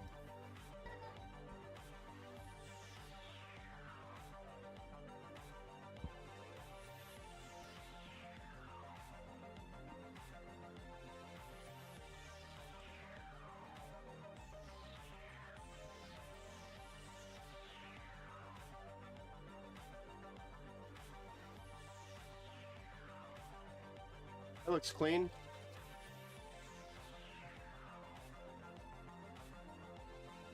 All right, let's get this fired up for the very first time.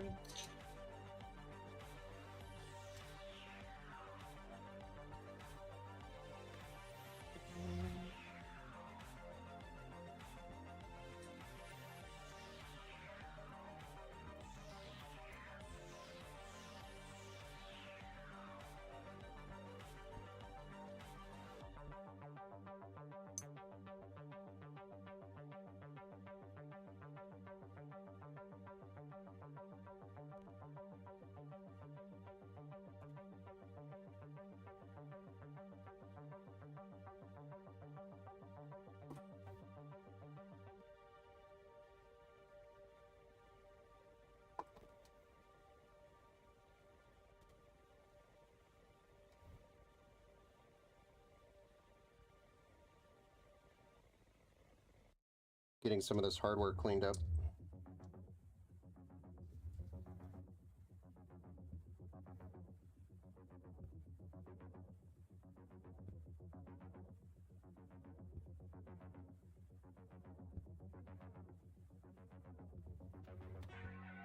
I also like to put these little spacers that come out of the GPU into the onboard video so people don't plug in monitors into the onboard video. They're plugged up with the plastics. That happens a lot more than you think.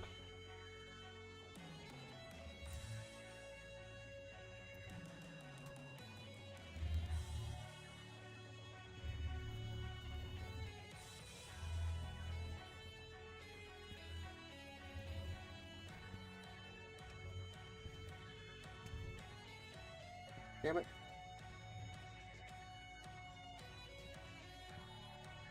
Alright, let's get this plugged in and fired up. By the way, did you guys notice over there?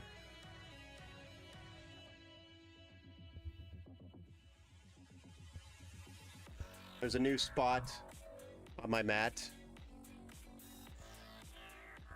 I dropped a block with thermal paste down on my map and I can't get that out. It's kind of stuck there. If you haven't noticed that. I'm just chilling over there on the side of the stream. Cool.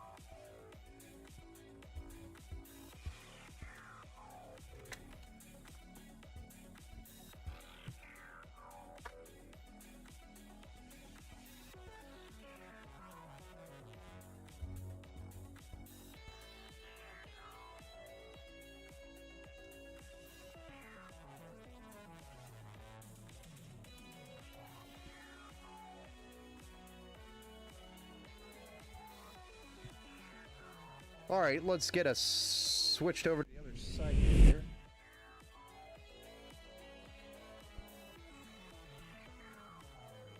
You guys ready to see what this thing looks like fired up?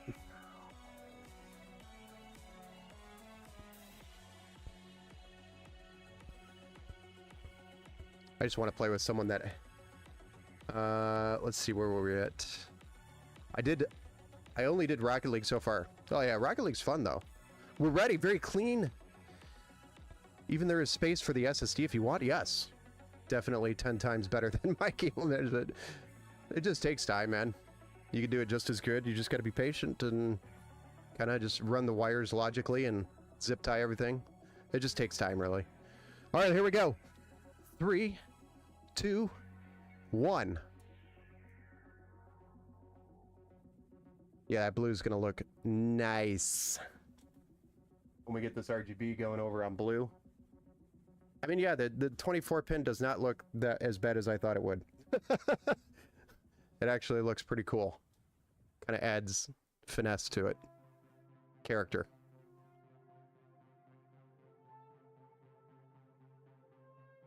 Yeah, I didn't really talk about the GPU except for when I started the build. It's a RTX 3060, 12 gig. Do you like the smoke effect that I did? The fog? No, it's just from my vape. So it's an RTX 3060, 12 gigabyte with a Ryzen 7 5700X, which is a 8-core 16-thread CPU on the AIM-4 socket at, I think it's 4.6 gigahertz, and then we've got 32 gigs DDR4 3200 in there, with a 2 terabyte Gen 4 SSD, NVMe SSD on a B550M Wi-Fi motherboard, Wi-Fi Bluetooth motherboard, with a 750 watt power supply and a 240 millimeter AIO cooler, which you can see here at the top, with an inline pump. And this is in a modern-ish looking case. Okay, serious question, no hate. The AIO is blowing air up, right, at the top? Yes, that is correct. Why is there a dust filter up there? Yeah, that's kind of dumb, I know. But it looks dumb without it. It's not restricting as much as you think, but yes, you are correct, Robert. Removing this dust filter at the top would help airflow. But I'm feeling the air come out, so if I needed to, I could readjust the fan curve and blow them harder. But yes, you're right, you're making the fans work harder for something that's stupid. I do generally advise people to take these off the top, but I ship it with it anyway. So yes, you're right, it's kind of dumb and useless and pointless to have it up there. Case manufacturers need to stop doing that. But here we are. They still come with it. Without it, you have a little indent, and some people don't like it. So I will leave it to the owner to decide if they want to run it or not, but my recommendation to them is always going to be to remove it. 3 FPS. Cats add extra horsepower, they do. Makes the dust settle due to gravity when fans are not active. Yeah, but those fans are probably always going to be active other than when it's off. Meow power! Thank goodness that GPU is short enough. Crossover there. We could actually run that underneath a longer GPU if we had to. Onra, over on Twitch, has got a good point. The cable being in the way, we could actually bend the cable underneath the GPU next to the motherboard if we had to. It'd be close to the fan, the side fan there, but that is a possibility if we had to. Or run it over the GPU, but I would prefer not to do that.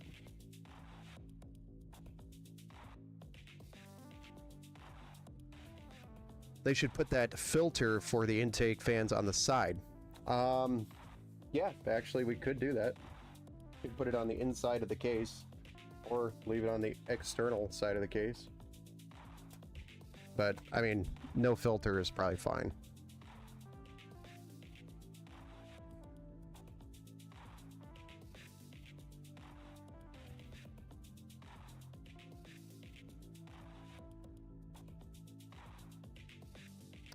Yeah, cats like the heat from the AIO. It's like a little personal cat warmer. But no, you should not leave your cat there. That is actually going to increase your liquid temps for sure.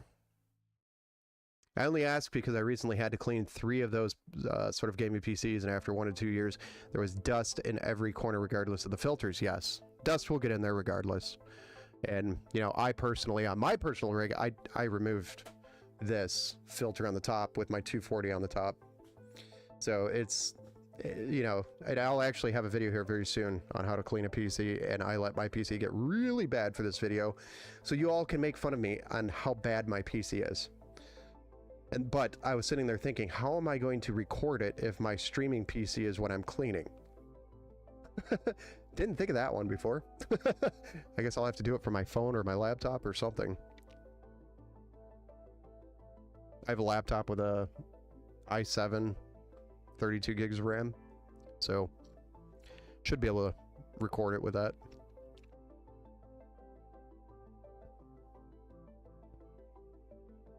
I think it's a 12700K or 12700H or something.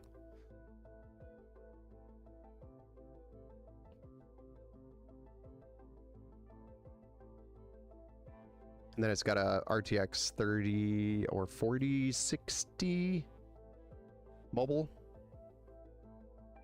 It's either a 4050 or a 4060. I didn't really need it for anything serious. I actually wanted the CPU and RAM power more than anything for the laptop, because when I take my laptop with me, it's not for gaming, it's for setting up 3 screens, mobile screens, and rocking out estimates while I'm on the go. Or you know, working on something more production based. 75% of PCs I clean have cat hair. Yes, yeah, or dog hair. I see that a lot. I clean a lot of PCs here too. Hence the reason why there's a lot of dust in here, because dusty PCs come in, I take them outside to clean them. But even then, after the fact, you still, you know, bring it back in after you blow it all out. You still got to wipe everything down. There's still dust that gets in here. There's nothing you can really do about it except for run air filters, which I do. And it's still super dusty in here. Love that cooler. Can you change that screen? That is not a screen. That is just an infinity mirror. So it's not a screen. But they do have one with a screen now, actually available on Amazon, and it's actually very affordable.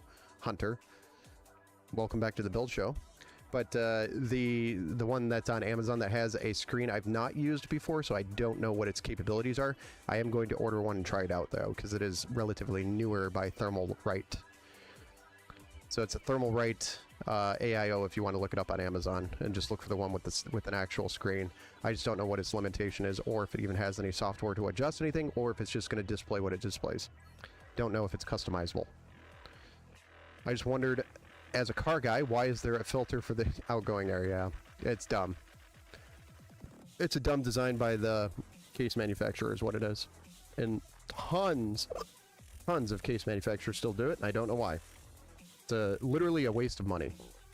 They could remove that and save money there. And they do what Corsair does, which is they do just a kind of a cool design mesh on the top. But there's no point to it. Yeah, all it does is restrict airflow. Anybody else keep a bottle of Crystals hot sauce on their desk, or is that just you? I think that's just you, Tat. I think that's just you, man. I don't generally keep hot sauce on my desk.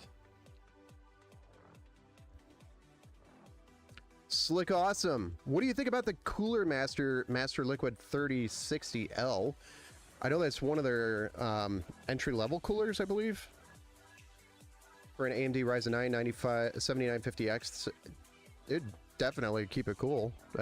What you'd want to look at, Slick Awesome, the way you're trying to identify if a cooler is going to cool a specific CPU is each CPU on the manufacturer's website. So if you go to AMD's website and go to the Ryzen 9 7950X, there's going to be a measurement called TDP. TDP is going to show the wattage of that cooler. And if you go to the cooler's manufacturer website, Cooler Master, and look at the TDP rating for that cooler, that's how you can identify if that cooler's rated to cool that CPU. So both of them should have a TDP rating. I think the Ryzen 9 7950X, if I remember correctly, is like 170 watts or in that range. And then the Cooler Master Liquid 3060L is probably in the 200, 240 range. So I'm pretty sure it's more than enough to cool that Ryzen 9 7950X, yes. Most 360 millimeters would be more than enough for that CPU, yes. Robert Fixit, day 83 of asking for a Thermalright sponsorship. Yes, I'm in the same boat if you are as well. I've asked them several times and I don't think I've ever gotten a response back from their email. And what I envision is one guy answering the probably thousands of emails their business gets in a day. So one guy's managing like 18 different inboxes for them. That's what I envision. Wow, thanks. I didn't know that. Yeah. Yeah, check out the TDP rating for both the CPU and the cooler. They should both have ratings on their manufacturer websites. Might be on the boxes. I don't think the CPU lists. Maybe it does. I actually have a 7950 X3D here.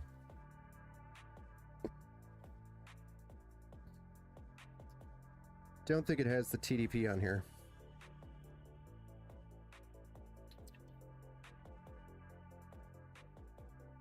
I don't see it anywhere on here.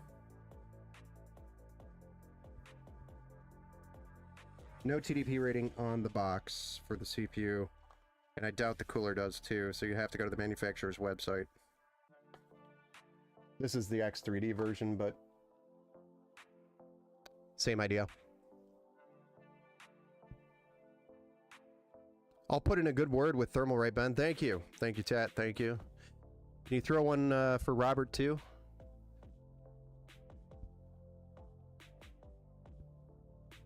God, I miss flip phones.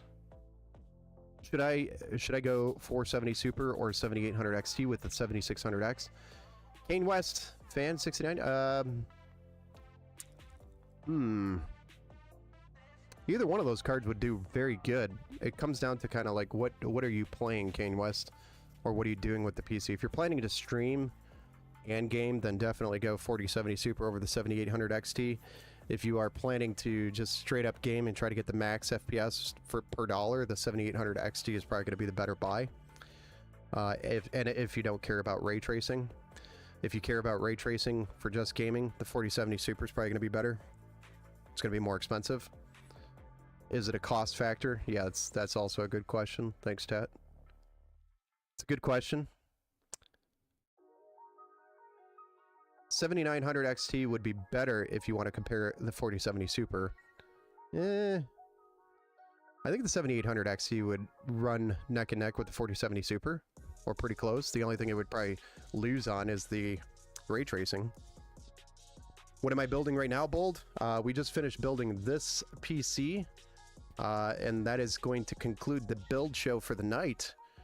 But we do have several more builds to do throughout the week, so we're going to be probably build streaming Friday and or Saturday as well. So make sure you like the video and subscribe. Catch another build show. We do lots of build shows. It's going to get really busy here in December. We get a lot of Christmas builds through the month of December here. So we'll have tons of build streams to the point where you probably just get sick of watching me. Who gets sick of that? 7800 XT might compare to a regular 4070 non-super. It would be pretty close. It would be pretty close. Hunter, how often do you recommend replacing thermal paste if you use your PC almost every day? Really just keep an eye on the temps. That's really what I recommend. If you start seeing your temps creeping up, then it's time to clean it and take a look at the thermal paste. But if you buy a good thermal paste can last a year, sometimes 2 years, depending on what quality of the paste you buy. So you don't have to like repaste it every year. If you buy a lower end paste, definitely something you want to do annually, at least once a year. Repaste it. GPU paste unfortunately dries out way quicker than your CPU, especially if you're gaming 12 hours a day. So that's something you'll probably want to look at every year for sure, is your thermal paste and pads on your card. If you want to keep it nice. Keep it from thermal throttling over time. So it's a good idea just to keep an eye on it. even though every time you pull it off, you're going to have to wipe it off and put new paste on it anyway.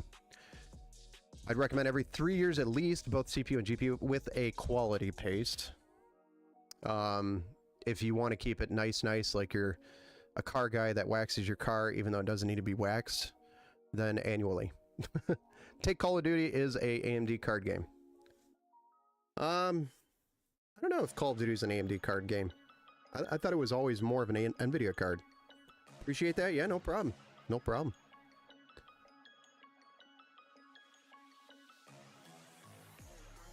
Tat Tuna planning on playing a 1440p with ray tracing on Cyberpunk, etc. So if you're going ray tracing, definitely the 4070 Super is going to give you better ray tracing performance.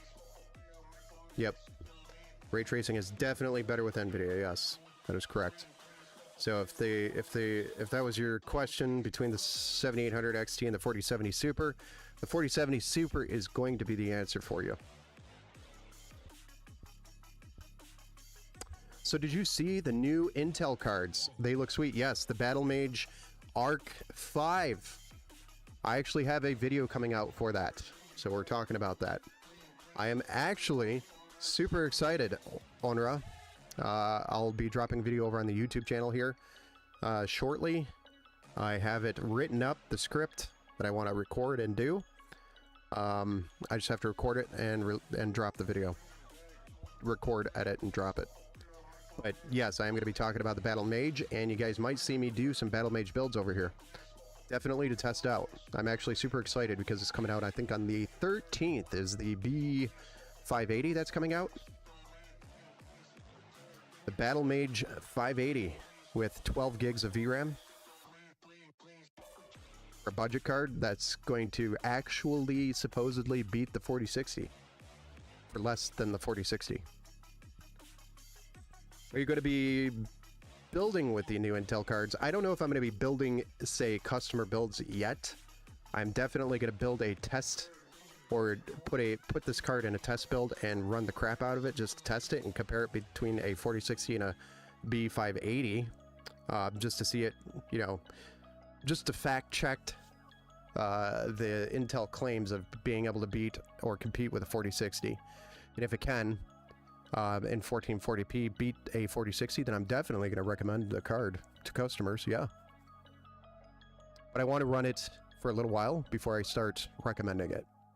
And I want to test it against the 4060 to see if we're doing better. I want to test it in a couple different scenarios. I want to stream with it, see how it does with a stream versus, you know, the 4060 that has the NVENC encoder, decoder.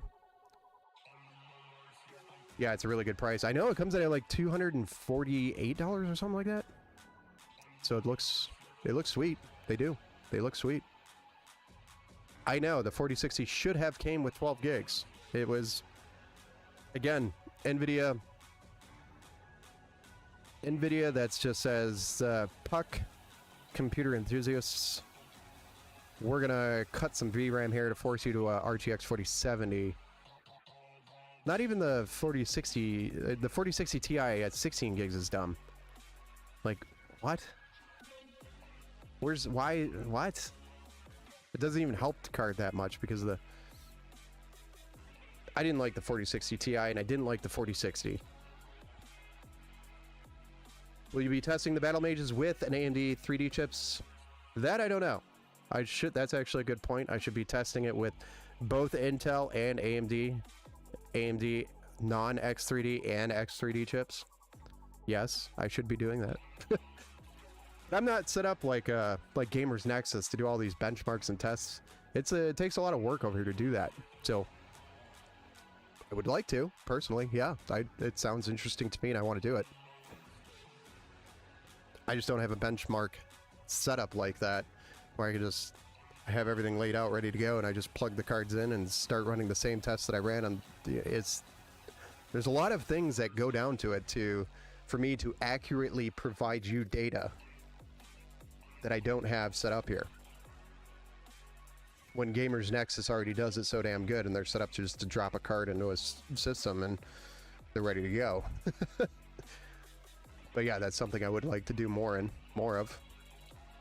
Intel has better scale resolution technology than AMD. I'm excited too. Yes, it's finally some super competition between NVIDIA, AMD, and Intel. Although I'm concerned Intel's going to discontinue the Battlemage series or the cards eventually, because it's been such a rough start, and they're also going through a major hit in the business right now as it is. They're falling apart from the inside out, unfortunately. But you know, if they are able to continue the Battlemage, it's going to be great competition in this entry graphics card era or area that's really lacking in the industry right now. Because really, right now we have a 6400/6500 XT from AMD, which is crappy. I don't even use those cards. I don't recommend them at all. And then if you look at NVIDIA, it's the RTX 3050 at 6 gigs. Or you can go to like a GTX 1660 or something like that in the budget range of like $150. And those cards now today just isn't enough for entry-level gaming. It's enough. It'll get the job done in 1080p, but you know where I'm going with that, right? We need a up-to-date budget-friendly card that can run 1440p, because 1440p is becoming the standard today. And the 3050 6 gigs and GTX 1660 and the RX 6500 XT can't do it. They can't run 1440p games. There's just not enough VRAM for them. Isn't AMD supposed to be going back? Yes. So we'll see what they do with their next launch, because they're supposedly focused in on more of your entry-level cards, your budget cards. So it'll be nice to see what they come out with.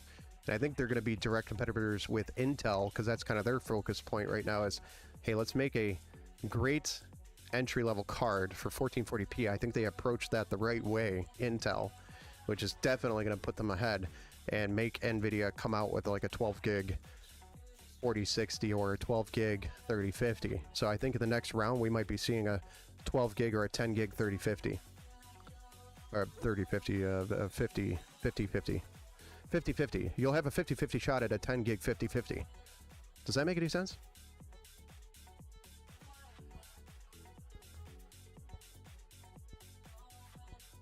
Yes, Gaming Ant Man, I am done building for the night, yes. Have a good night, Kane. Kanye? Is that Kanye? Kanye West? Kane? I said Kane. You know you're tired when you don't read names, right? Kanye West? Kanye West fan 69. So you like 69ing as a Kanye West fan. Got it. Let's see. It's a smart move because that's what most people buy is a budget card. Well, yeah, I mean, it's a huge market, especially for system integrators like, you know, me and bigger shops like iBuyPower. It would be an excellent market for them, because they're the gateway for people to get into PCs. And if they can deliver a gaming PC at a console expense or cost with a, you know, a card that can run 1440p, that'd be pretty badass. Intel's also doing this. Just keep this in mind. They're also doing this to start maybe dipping into the console sector too. So if they have a Battlemage graphics card that can run 1440p, you know, at a very competitive level, you might start seeing that in a console too. I see that as a possibility. Because right now it's either AMD or NVIDIA in consoles, and I think AMD is dominating that right now.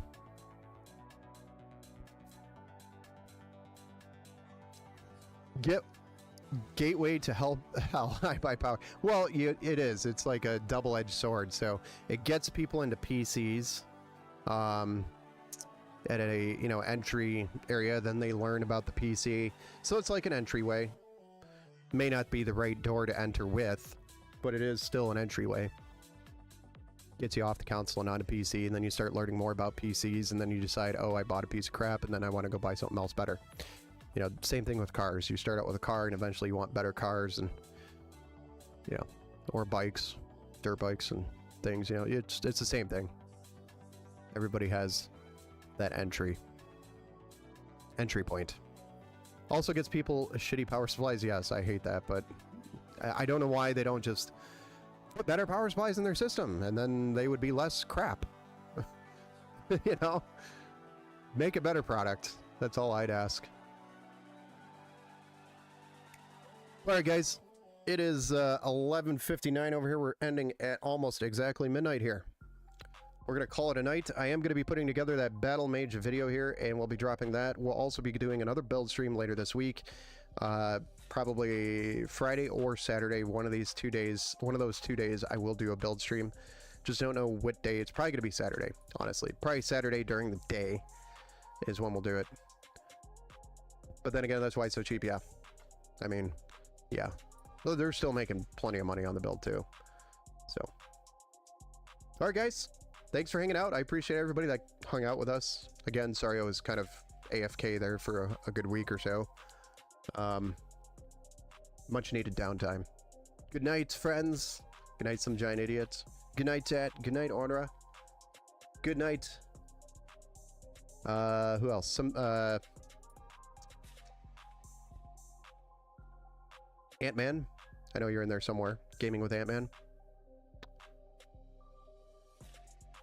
Stay safe and happy holidays. Yes. Stay safe and happy holidays.